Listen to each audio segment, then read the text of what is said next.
అంధకారం అర్జున్ అపార్ట్మెంట్లు నిశ్శబ్దంలో ముంచెత్తింది. ఎందుకంటే విద్యుత్ పోయింది. అతని ఫోన్లో సిగ్నల్ లేదు. సున్నితమైన క్లిక్ శబ్దం ఆ నిశ్శబ్దాన్ని చెదరగొట్టింది. తెలియని నంబర్ నుండి సందేశం మెరుస్తోంది. వెనక్కి తిరగొద్దు. టార్చ్ లైట్లో గోడ గడియారం 9:17 వద్ద ఆగిపోయినట్టు కనిపించింది. మరో హృదయాన్ని గుబురుగా చేసే సందేశం, నేను లోపలున్నాను. అర్జున్ తలుపు బలంగా మూసేశాడు. తాళం మోగిన శబ్దం చివలి వేడికలాగా వినిపించింది. బయట అడుగుల శబ్దం ఆగిపోయింది. ఒక స్వరం తలుపు దాటి వినిపించింది. అర్జున్, నువ్వు మేల్కొన్నావని నాకు తెలుసు. అతని ఫోన్ కంపించింది. కరెంటు పోయింది. కెమెరాలు కూడా పనిచేయడం లేదు. బాల్కనీ తలుపు తీయబడుతుండగా అర్జున్ ఊపిరి ఆగిపోయింది.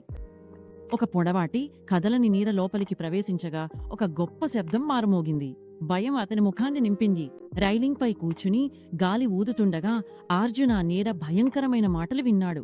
దూకు, లేకపోతే నేను దగ్గరికొస్తాను. ఒక మెరుపు ఆ నీడ ముఖాన్ని చూపించింది.